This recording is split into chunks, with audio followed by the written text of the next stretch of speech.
3 ବର୍ଷୀୟ ୟାଦନା ସମ୍ପୂର୍ଣ୍ଣ ଭାବରେ ଅଜଣା ଥିଲା ଯେ ଏହି ଦୁନିଆରେ କେତେକ ଲୋକ ଅଛନ୍ତି ଯାହାଙ୍କ ଉଦ୍ଦେଶ୍ୟ ବୁଝିବା ଅତ୍ୟନ୍ତ କଷ୍ଟକର ଏବଂ ଦୁଃଖର ବିଷୟ। ଏହି କାରଣରୁ ମହାରାଷ୍ଟ୍ରର ମାଲେଗାଁର ଏକ ଛୋଟ ଗାଁ ଡଙ୍ଗରାଲେରେ ଅତ୍ୟନ୍ତ ଦୁଃଖ ଏବଂ କ୍ରୋଧରେ ପରିପୂର୍ଣ୍ଣ। ଗାଁ ଲୋକେ ଆଖିରେ ଲୁହ ଏବଂ ହୃଦୟରେ ଯନ୍ତ୍ରଣା ସହିତ ନ୍ୟାୟ ଦାବି କରି ରାସ୍ତାକୁ ଓହ୍ଲାଇଥିଲେ। ସେମାନେ ସମସ୍ତେ ଏକମତ ହୋଇ ଏହି ମାମଲାରେ ଯଥାସମ୍ଭବ କଠୋର କାର୍ଯ୍ୟାନୁଷ୍ଠାନ ପାଇଁ ନିବେଦନ କରୁଛନ୍ତି। ବିଶ୍ୱାସ କରନ୍ତୁ, ଯେତେବେଳେ ଆପଣ ଏହି ସମ୍ପୂର୍ଣ୍ଣ ମାମଲା ଶୁଣିବେ, ଆପଣଙ୍କ ହୃଦୟ ଭାରୀ ହୋଇଯିବ ଏବଂ ଆପଣ ଅନୁଭବ କରିବେ ଯେ ଏପରି ଘଟଣା ଆଉ କୌଣସି ପିଲାଙ୍କ ସହିତ ଘଟିବା ଉଚିତ ନୁହେଁ। ମାଲେଗାଁର ଚାଷୀ, ଶ୍ରମିକ ଏବଂ ପ୍ରତ୍ୟେକ ସାଧାରଣ ବ୍ୟକ୍ତି ସେମାନଙ୍କର ସ୍ୱର ଉଠାଇବା ପାଇଁ ଏକତ୍ରିତ ହୋଇଛନ୍ତି।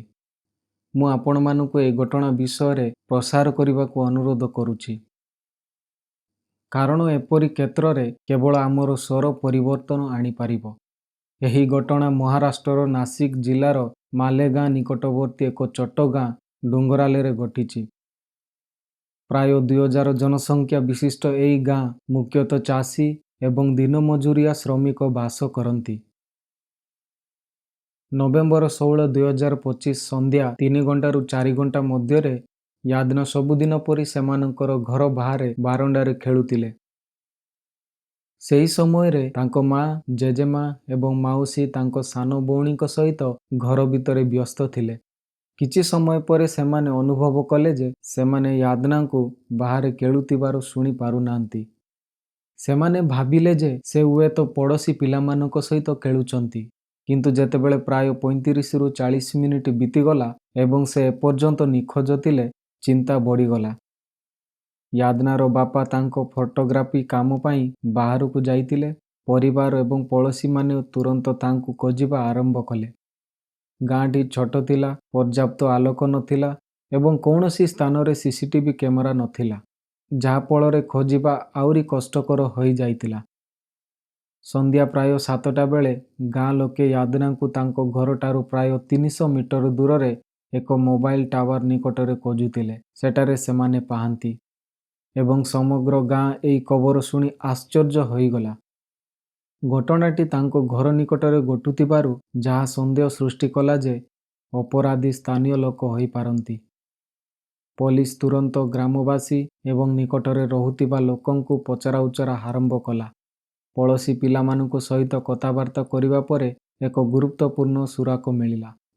ପିଲାମାନେ ଜଣେଇଲେ ଯେ ଜଣେ ଅଙ୍କଲ ତାଙ୍କୁ ଚକୋଲେଟ୍ କିଣିବା ବାହାନାରେ ତାଙ୍କ ସହିତ ନେଇଯାଇଥିଲେ। ଯେତେବେଳେ ପିଲାମାନଙ୍କୁ ସେହି ବ୍ୟକ୍ତିଙ୍କୁ ଚିହ୍ନିବା ପାଇଁ ପଚରାଗଲା, ସେମାନେ କହିଲେ ଯେ ସେ ହେଉଛନ୍ତି ବିଜୟ କାଇନାର। ଏହି ନାମଟି ସମସ୍ତଙ୍କୁ ଆଶ୍ଚର୍ଯ୍ୟ କରିଥିଲା, କାରଣ ବିଜୟ ୟାଦନାଙ୍କ ଘରୁ ମାତ୍ର 200 ମିଟର ଦୂରରେ ରହୁଥିବା ଜଣେ 24 ବର୍ଷୀୟ ଶ୍ରମିକ ଥିଲେ। ସେ ମଧ୍ୟ ଗାଁ ଲୋକଙ୍କ ସହିତ ଖୋଜିବାର ଅଭିନୟ କରୁଥିଲେ ଏବଂ ନିରନ୍ତର ଅଧିକ ସାହାଯ୍ୟ ମଧ୍ୟ କରୁଥିଲେ। ରାତି ପ୍ରାୟ 8:30 ସମୟରେ ପୋଲିସ ବିଜୟ କାଇନାରଙ୍କୁ ଗିରଫ କରିଥିଲା। ପଚରାଉଚରା ପାଇଁ ମାଲେଗାଁଓ ତାଲିକା ପୋଲିସ ଷ୍ଟେସନକୁ ନେଇଯାଇଥିଲେ। ପଚରାଉଚରା ସମୟରେ ସେ ଘଟଣା ସହିତ ଜଡ଼ିତ ସବୁ କଥା କହିଦେଲା। ସେ ଏହା ମଧ୍ୟ ଜଣେଇଥିଲେ ଯେ ତାଙ୍କର କିଛି ସପ୍ତାହ ପୂର୍ବରୁ ୟାଦନାଙ୍କ ବାପାଙ୍କ ସହିତ ବିବାଦ ହୋଇଥିଲା, ଯାହା ତାଙ୍କ ମନରେ ନକାରାତ୍ମକ ଭାବନା ସୃଷ୍ଟି କରିଥିଲା। ଘଟଣାର ସନ୍ଧ୍ୟା ସମୟରେ ବିଜୟ ୟାଦନାଙ୍କୁ ବାହାରେ ଖେଳୁଥିବାର ଦେଖି ତାଙ୍କୁ ପ୍ରଲୋଭିତ କରି ନେଇଯାଇଥିଲେ। ପରବର୍ତ୍ତୀ ଘଟଣା ଅତ୍ୟନ୍ତ ଦୁଃଖଦ ଥିଲା ଏବଂ ଯେକୌଣସି ପରିବାର ପାଇଁ ଅସହ୍ୟ ଯନ୍ତ୍ରଣା ସୃଷ୍ଟି କରିପାରେ। ୟାଦନାଙ୍କ ଶେଷ ମୁହୂର୍ତ୍ତଗୁଡ଼ିକ କଳ୍ପନା କରିବା ମଧ୍ୟ ଭୟଙ୍କର ହୋଇପାରେ। ପରେ ବିଜୟ ଘଟଣାକୁ ଲୁଚାଇବା ଚେଷ୍ଟା କରିଥିଲେ, କିନ୍ତୁ ତଦନ୍ତ ସମୟରେ ପୋଲିସ ସନ୍ଦେହକୁ ଆହୁରି ଘନିଷ୍ଠ କରିଥିବା ପ୍ରମାଣ ପାଇଲା। ଡାକ୍ତରୀ ନମୁନା ଏବଂ ଫୋରେନ୍ସିକ୍ ପରୀକ୍ଷା ମଧ୍ୟ ଗୁରୁତ୍ୱପୂର୍ଣ୍ଣ ସୂଚନା ପ୍ରକାଶ କଲା, ଯାହାପରେ ତାଙ୍କ ବିରୁଦ୍ଧରେ ଆଇପିସି ଧାରା 66 ଏବଂ ଧାରା 103 ଅନୁଯାୟୀ ଏକ ମାମଲା ରୁଜୁ କରାଯାଇଥିଲା। ଶହ ଶହ ଗ୍ରାମବାସୀ ମାମଲାକୁ ଶୀଘ୍ର ବିଚାର କରି ୟାଦନାଙ୍କୁ ନ୍ୟାୟ ନିମନ୍ତେ ଦାବି କରି ରାସ୍ତାକୁ ଓହ୍ଲାଇଥିଲେ। ମାଲେଗାଁଓ ତାଲୁକା ସମ୍ପୂର୍ଣ୍ଣ ବନ୍ଦ ମଧ୍ୟ ଜାରି କରାଯାଇଥିଲା। ଲୋକମାନେ କହୁଛନ୍ତି ଯେ ଏପରି ମାମଲାରେ କଠୋର କାର୍ଯ୍ୟାନୁଷ୍ଠାନ ଆବଶ୍ୟକ। ଯାହାଦ୍ୱାରା କେହି ଏପରି କାର୍ଯ୍ୟ କରିବାକୁ ଚିନ୍ତା ମଧ୍ୟ କରିପାରିବେ ନାହିଁ। ଆପଣ କ'ଣ ଭାବୁଛନ୍ତି? ଆପଣଙ୍କର ମତାମତ ନିଶ୍ଚୟ କମେଣ୍ଟ କରି ଜଣାନ୍ତୁ।